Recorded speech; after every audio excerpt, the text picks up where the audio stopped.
नमस्ते बच्चों, आप सबका एसी स्टार्टर में बहुत बहुत स्वागत है। आज से मैं आपको अकाउंट्स करवा रहा हूँ और पहला चैप्टर हमारा है accounting for not for profit organisation, NPO कहा जाता है। एनपीओ के अंदर 3 पार्ट मेन है: income expenditure account, receipt and payment account and balance sheet. Income expenditure account बिल्कुल प्रॉफिट एंड लॉस अकाउंट की तरह होता है। Income expenditure account accrual base पे होता है। इसमें कैश और क्रेडिट दोनों को लिया जाएगा, बस वो उस ईयर से रिलेटेड होने चाहिए। जो उस ईयर से बिफोर है और जो उस ईयर के आफ्टर है उसको रिकॉर्ड नहीं किया जाएगा, क्योंकि अगर आपको कंसेशन में आ गया तो आप आराम से कर सकते हैं।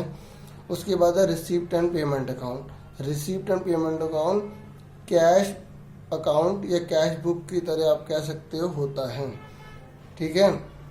इसके अंदर केवल कैश की ही चीज़ों को, कैश के जो आइटम्स होते हैं उन्हीं का रिकॉर्ड किया जाता है, ठीक है। चाहे वो अर्लियर ईयर के हो या नेक्स्ट ईयर के हो, मतलब पिछले साल के हो या नेक्स्ट ईयर के हो, अगले साल के हो, उसको रिकॉर्ड किया जाएगा। इसमें जो इनकम एक्सपेंडिचर अकाउंट था बच्चों, उसमें केवल रिवेन्यू नेचर की चीज़ें आती हैं जो बार बार होती रहती हैं, वो आती हैं, जैसे सैलरी पे करना, कमीशन रिसीव करना, ठीक है, वो चीज़ें इसमें आती हैं। जबकि रिसीप्ट पेमेंट अकाउंट के अंदर दोनों आती हैं, रिवेन्यू भी आती है और कैपिटल भी आते हैं। बस मेन बात ये है कि ये कैश में होना चाहिए। यहाँ तक समझ में आ गया, ठीक है।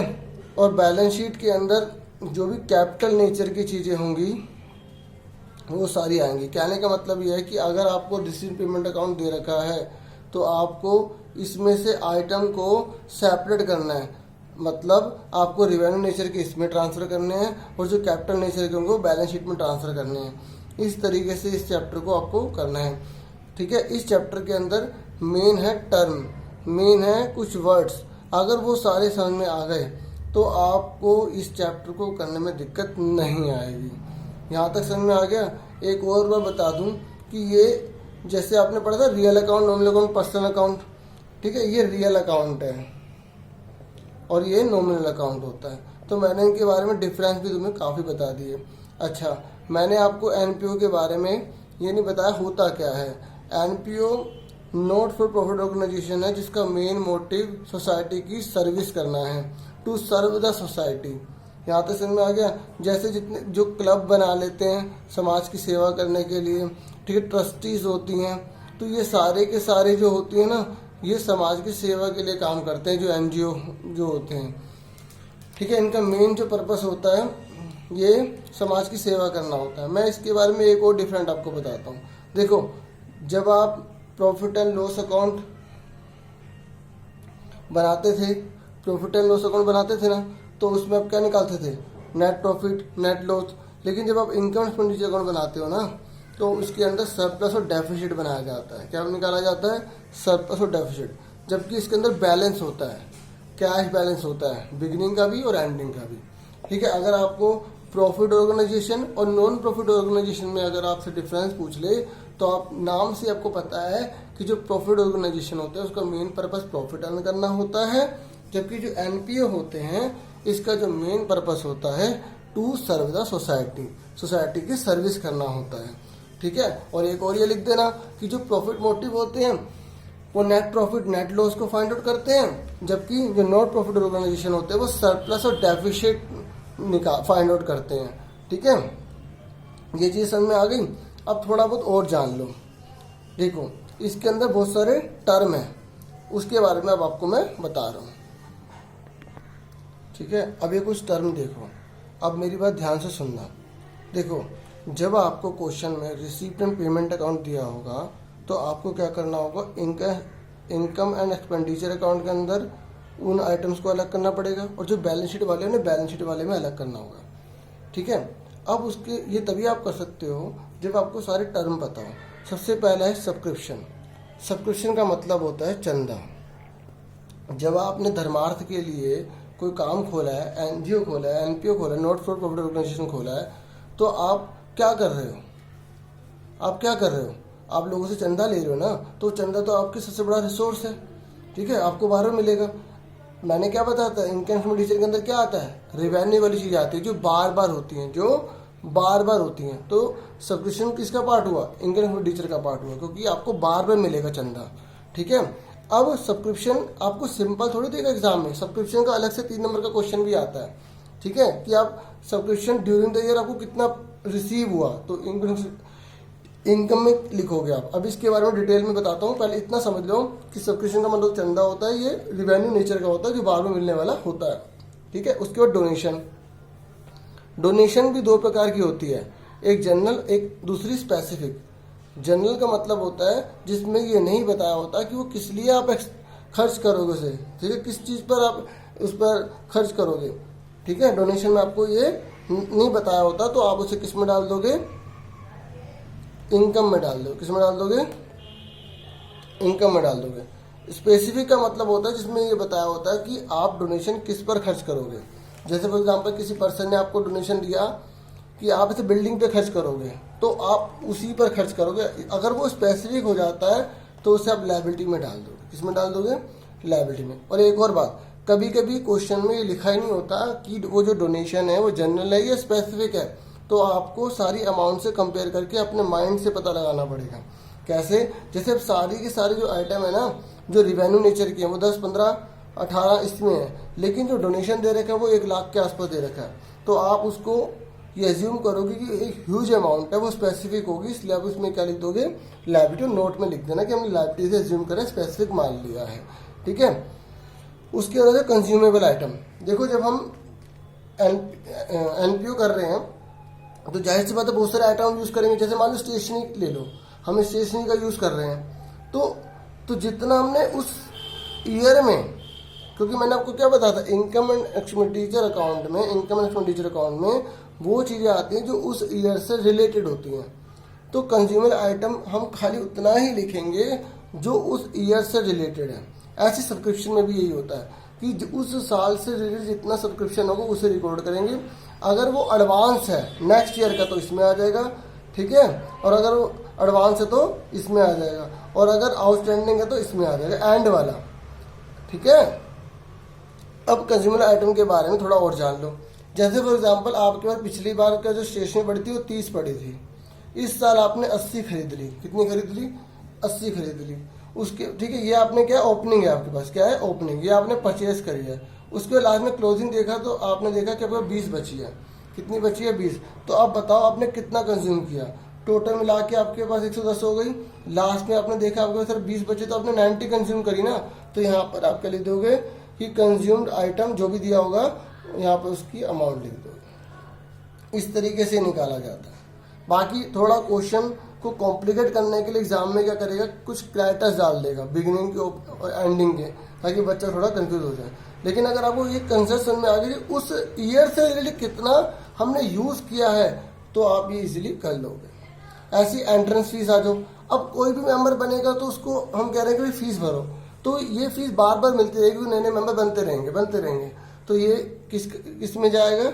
इनकम एक्सपेंडिचर अकाउंट में, इनकम में चला जाएगा। ठीक है, यहाँ आ जाएगा। ऐसे लाइव मेंबरशिप फीस पे आ जाओ। लाइव मेंबरशिप फीस का मतलब होता है कि आप एक बार पैसे दो और लाइफ टाइम के लिए मेंबर बन जाओ, तो आपको बार बार नहीं देने पड़ेंगे, इसलिए ये किस में आएगा? लायबिलिटी में आ जाएगा, बैलेंस शीट में। लिगेसी का मतलब होता है बच्चों कि अगर कोई मर जाता है तो वो अपनी सारी संपत्ति किसी एनपीओ को दे देता है, नॉट प्रॉफिट ऑर्गेनाइजेशन को दे देता है, तो वो सारी संपत्ति उसकी यूज में आ जाती है उस एनपीओ की। तो क्योंकि बार बार कोई ये देने वाला नहीं है, कोई रेयर होता है जो ऐसा दे दे, तो इसलिए ये भी किस में आएगा? लायबिलिटी में। सिंपल सी बात समझ लो, जो रिवेन्यू नेचर के है ना, जो बार बार होने वाले हैं वो इसमें आएंगे, और जो बार बार नहीं होने वाले वो इसमें आएंगे। एंडोमेंट का मतलब होता है किसी स्पेशल के लिए हम कुछ बना लेना। जैसे फॉर एग्जांपल मैंने फंड बना लिया, ठीक है, मैंने फंड बना लिया स्पोर्ट्स फंड, तो ये फंड भी है एक तरह का। ठीक है, अब मैंने ये फंड बना लिया, इसको बंदोबस्ती भी कहते हैं, मतलब वो उसको रिजर्व करके रख लिया कि इसी चीज में काम में आएगी। ठीक है, तो मैंने फंड बना लिया स्पोर्ट्स फंड। कौन सा फंड बना लिया? Sports fund. अगर फिर वो स्पोर्ट्स फंड कहाँ आएगा? क्योंकि स्पेशल है, वो भी लायबिलिटी में आएगा। लेकिन इसमें एक और बात याद रखने वाली है, एंडोमेंट। अगर फंड लिखा है, एंडोमेंट लिखा है, तो इसका मतलब ये है कि बच्चों की उससे रिलेटेड जितने भी सारे एक्सपेंस होंगे, इनकम होगी, वो सब इसमें आ जाएगी। ठीक है, अब आप ये बोलोगे भैया ठीक है कि स्पोर्ट्स एक्सपेंसेस है, वो मैंने इसमें लिख दिया और उस क्वेश्चन के अंदर लिखा हुआ था स्पोर्ट्स फंड भी। तो अगर उस क्वेश्चन में स्पोर्ट्स फंड भी लिखा है, स्पोर्ट्स एक्सपेंसेस भी लिखा है, तो आप यहाँ स्पोर्ट्स फंड लिखोगे, लेस कर दोगे, स्पोर्ट्स एक्सपेंसेस यहाँ नहीं लिखोगे। ये इस चैप्टर में ये कुछ ये बातें हैं जो मेन जिसकी वजह से चैप्टर में बच्चे कंफ्यूज हो जाते हैं। ठीक है, तो मैं कोशिश करूंगा कि आपकी सारी कंफ्यूजन दूर कर दूं। ठीक है, और अगर स्पोर्ट्स से कोई इनकम हुई, जैसे आपने टिकट्स बेची हो, वो स्पोर्ट्स से रिलेटेड ही है, तो उसको यहाँ ऐड कर देंगे, यहाँ नहीं दिखाएंगे। मतलब जिसका फंड आ जाए। अब जब बुक देखोगे तो बुक में शुरू में क्वेश्चन दे रखे हैं फंड वाले बहुत सारे, तो बच्चों को समझ आता है कैसे करा हुआ कैसे करा हुआ, वो इसी से रिलेटेड है। आप सारे क्वेश्चन खुद कर सकते हो। ठीक है, बस अगर आपको ये पता लग जाता है कि वो फंड है और फंड से जितने भी सारे एक्सपेंस है वो इसके अंदर आएंगे, तो आप इजीली कर लोगे। ठीक है, समझ में आ गया एंडोमेंट के बारे में, फंड के बारे में। ऑनोरियम का मतलब होता है बच्चों स्पेशल, कोई जो पर्सन आता है ना, सम्मान राशि बोलते हैं इसको। ठीक है, किसी के ऑनर में दी जाए। जैसे आपकी फर्म में कोई पर्सन आया, ठीक है, तो आपने उसे बोला कि भाई ऑडिट कर दो मेरे सारे अकाउंट्स को, तो ठीक है, जैसे सीए आया, तो उसको आप जो अमाउंट पे करोगे उसके लिए आप यूज करोगे ऑनोरियम, क्योंकि वो एक स्पेशल कैटेगरी में है ना, मतलब ऊंचा स्टेटस है उसका, तो उसके लिए salary word fees word use नहीं होता।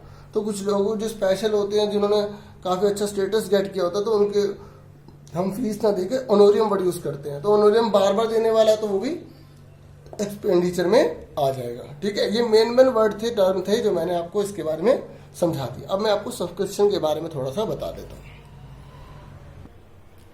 बच्चों, ये अकाउंट है तुम्हारे सामने, सब्सक्रिप्शन का अकाउंट है। ठीक है, देखो इसमें से कुछ भी आपसे निकालने के लिए बोल सकता है, बाकी सारी चीज़ें आपको दे देगा और आपको जो एक आदि पूछ लेगा कि इसे फाइंड आउट कीजिए।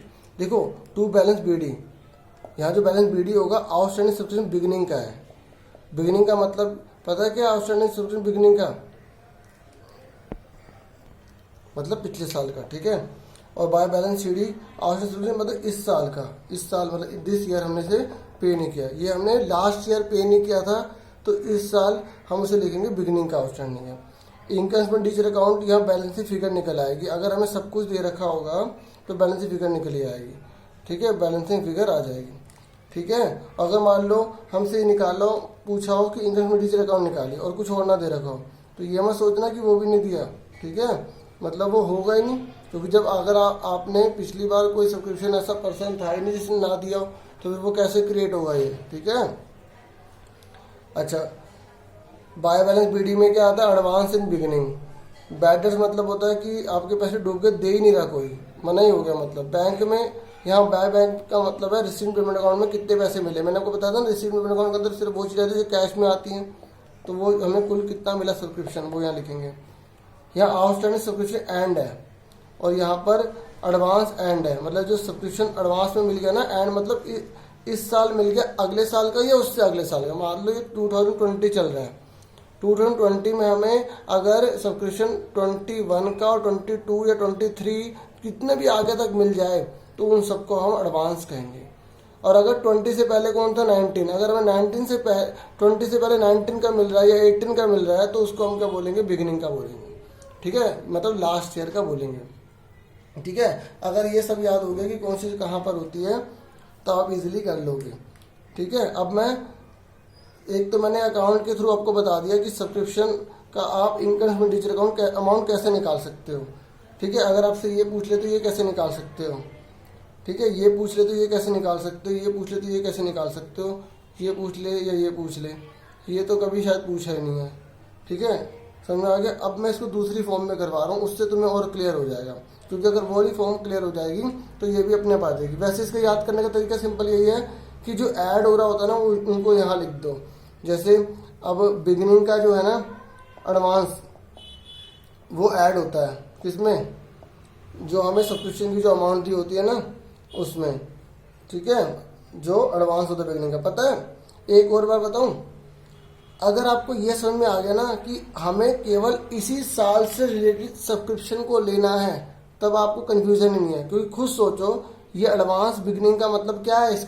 इसका मतलब है कि पिछले साल हमने इसी साल का मतलब 2019 में हमने 2020 का सब्सक्रिप्शन दे दिया, तो वो है तो इस साल से रिलेटेड, इसलिए इसको ऐड कर रहे हैं। ठीक है, ये आउटस्टैंडिंग में एंड वाला भी ऐड होगा।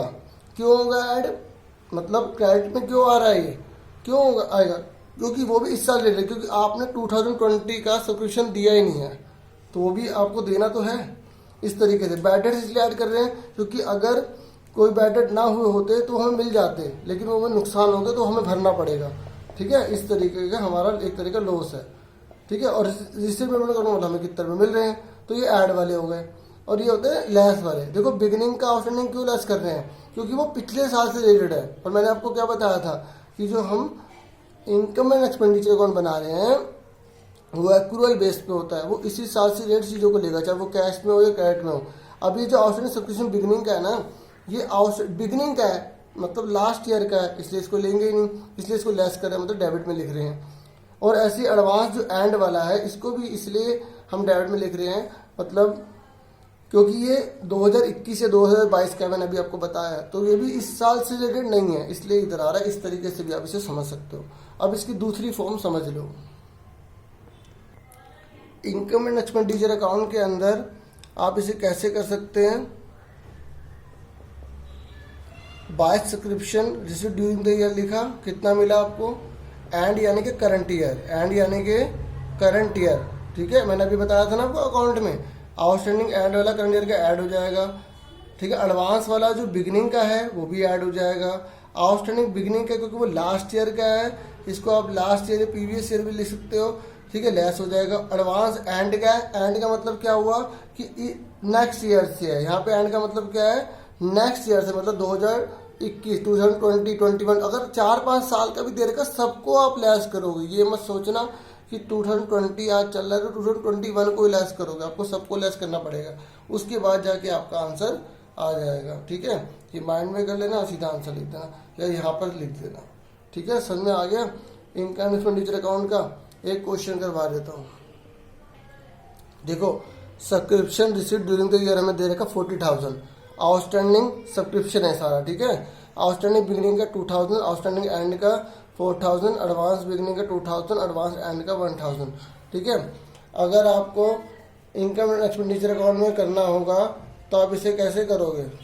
ठीक है, आप अच्छे तरीके से बनाना, मैं थोड़ा रफ तरीके से बता रहा हूँ। ठीक है, ये मैं खाली इनकम का ले रहा हूँ पार्ट। ठीक है, एक्सपेंडिचर और अमाउंट वाला पार्ट नहीं ले रहा। तो आप क्या करोगे, पहले by subscription receive during the year लिखोगे, कितना 40,000। ठीक है, उसके बाद आप ऐड कर दोगे आउटस्टैंडिंग एंड वाला कितना है 4,000। उसके बाद अब ऐड कर दोगे एडवांस बिगिनिंग वाला। ठीक है, अब ये एंड और बिगिनिंग से रटना मत, इसको कंसेप्ट याद रखो कि इस साल से रिलेटेड चीज़ों को ही लिया जाता है, क्योंकि अगर मान लो एग्जाम में कुछ हल्का सा चेंज कर दे तो उसी बच्चे का नंबर, उसी बच्चे को अच्छे मार्क्स मिलेंगे जिसकी एब्स्ट्रैक्ट थिंकिंग बेस्ट है। ठीक है, मतलब समझ गए ना। अब ऐड एडवांस बिगिनिंग का कितना एडवांस है 2,000, क्योंकि ये पिछले साल हमने इस ईयर के 2020 के दिए थे, इसलिए इसे ऐड कर रहे हैं। अब लेस कर दो आउटस्टैंडिंग बिगिनिंग का, लेस कर दो एडवांस एंड का, तो बिगिनिंग का कितना है 2,000 है और एडवांस एंड का कितना है 1,000 है। ठीक है, जो ऐड वाले और जो सब्ट्रैक्ट वाले ने माइनस में ले लो, तो 44, 46, 43 आ गए। ठीक है, समझ में आ गया सब्सक्रिप्शन के बारे में। अब बुक के क्वेश्चन सॉल्व करना, ताकि आपको पता लग जाए कि आपकी क्या क्या कमियां आ रही, मिस्टेक्स आ रही। फिर आप क्वेश्चन नंबर मुझे बता देना, मैं उसको करवा दूंगा। ठीक है, ये अपने तरफ से कोई क्वेश्चन आप मुझे दे सकते हैं। ठीक है, कमेंट बॉक्स में लिख के बता देना। एक क्वेश्चन और बता रहता हूँ, ध्यान से सुनो। ये क्वेश्चन एक और देख लो। देखो यहाँ बोला नंबर ऑफ मेंबर्स जो है वो 2,000 है, सब्सक्रिप्शन जो है वो पर मेंबर के द्वारा दिया जाता है 100 रुपये दिया जाता है, और आउटस्टैंडिंग कितने हैं करंट ईयर। ठीक है, एंड मतलब करंट मतलब एंड 2,000, लास्ट मतलब प्रीवियस ईयर। ठीक है, बिगिनिंग क्या बिगिनिंग कितने हैं 12,000। नेक्स्ट एडवांस है subscription next year 20,000, beginning advance कितना है सब्सक्रिप्शन 2,000। तो आपको करना क्या है, जब आपको मेंबर और अमाउंट पर जने की दे दे तो आपको सिंपल क्या करना है, इनकम एंड एक्सपेंडिचर अकाउंट बनाना है। कुछ नहीं देखना है, इनको बिल्कुल नहीं देखना। आपको क्या करना है, अगर खाली इनकम एक्सपेंडिचर अकाउंट बोला है तो आप बाय सब्सक्रिप्शन लिखोगे, इन दोनों के मल्टीप्लाई कर दोगे, क्योंकि हमारे टोटल मेंबर 2000 है और 100 रुपीज़ पर पर्सन दे रहा है, तो हमें क्या देखना होता है ड्यूरिंग द ईयर, इस पूरे साल में एग्जैक्ट कितना अमाउंट मिल रहा है, किसने नहीं दिए, किसने नहीं दिए, किसने देना है, ये अलग मैटर है, ठीक है, क्योंकि हम एक्रूअल बेस पे पढ़ रहे हैं, इस चीज़ को ध्यान रखना। ये हमारा आंसर आ गया 2 लाख। अगर क्वेश्चन में बोला होता है बैलेंस शीट बनाइए, क्या बनाइए, बैलेंस शीट बनाइए, तो बैलेंस शीट 2 प्रकार की बनती है बच्चों। बैलेंस शीट 2 प्रकार की होती है, पहली होती है बिगिनिंग की, दूसरी होती है एंडिंग की, ठीक है। बिगिनिंग की जो बैलेंस शीट होती है उसमें बिगिनिंग की चीजें जाएंगी, एंडिंग की जो बैलेंस शीट है उसमें एंडिंग की जाएगी। अच्छा, ये आउटस्टैंडिंग का मतलब वो वाला आउटस्टैंडिंग सैलरी वगैरह मत समझ लेना, क्योंकि एनपीओ पढ़ रहे हैं इसमें, इसलिए इसमें कॉम्प्लिकेटेड वर्ड्स नहीं है, इसमें सारों के लिए एक सिंपल वर्ड याद रख लिए। आउटस्टैंडिंग का मतलब यहाँ पर रिसीव करने से भी हो सकता है और पे करने से भी हो सकता है, मतलब यहाँ एक्रूअल को ही आउटस्टैंडिंग कहा जा रहा है। बस आपको ये याद रखना है कि उस वर्ड का मतलब क्या है। अगर सब्सक्रिप्शन है तो आपको मतलब पता होना चाहिए चंदा है ये मिलेगा, इसलिए आउटस्टैंडिंग का मतलब मिलने से है। और अगर सैलरी है तो देनी पड़ रही है, तो वहाँ आउटस्टैंडिंग एक्सपेंस से है, और वहाँ और यहाँ पर आउटस्टैंडिंग किससे है, इनकम से है, ठीक है। इस चीज को भी याद रखना। अब बताओ करंट है किस में जाएगा, ओपनिंग में, क्लोजिंग बैलेंस शीट में, ये जाएगा क्लोजिंग बैलेंस शीट में। अगर ये क्लोजिंग बैलेंस शीट होती, आउटस्टैंडिंग सब्सक्रिप्शन है, अभी हमें मिले नहीं है, मिलने हैं, तो ये एसेट में जाएगा। कहाँ जाएगा, एसेट में जाएगा क्लोजिंग बैलेंस शीट में, ठीक है। ये है लास्ट ईयर, पिछले साल का आउटस्टैंडिंग है, पिछले साल का बच्चों, ठीक है। अगर पिछले साल का है तो जो ओपनिंग बैलेंस शीट हम बनाएंगे, ओपनिंग बैलेंस शीट बनाएंगे तो उसमें भी एसेट साइड में आएगा आउटस्टैंडिंग, क्योंकि आउटस्टैंडिंग हमारी एसेट है, क्योंकि हमें अभी तक मिले नहीं है, मतलब जो हमारे मेंबर है उन्होंने हमें देना था, अभी तक दिया नहीं है, ठीक है। तो बिगनिंग में भी आउटस्टैंडिंग में जाएगा, बिगनिंग में भी एसेट में जाएगा। एडवांस वाला बताओ किस में जाएगा, नेक्स्ट है, तो एंडिंग का हुआ, एंडिंग का एडवांस हमने एडवांस में ले लिया, मतलब मेंबर कुछ इतने अच्छे हैं उन्होंने हमें एडवांस में पैसे दे दिए, लेकिन हमारे लायबिलिटी है, हम कहेंगे आपकी पूरी जिम्मेवार से हम इस पैसे को भी रख रहे हैं, ठीक है। तो ये किस में आएगा, लायबिलिटी में आएगा। और ये बिगिनिंग का तो किस में आएगा, लायबिलिटी में आएगा, ओपनिंग बैलेंस शीट में। बस ये अगर समझ में आ गया तो आप इस चैप्टर को इजीली आसानी से कर सकते हो। बाकी इसके और भी कुछ टर्म है वो नेक्स्ट क्लास में बताऊंगा, आज के इतना बहुत है। Thank you for watching.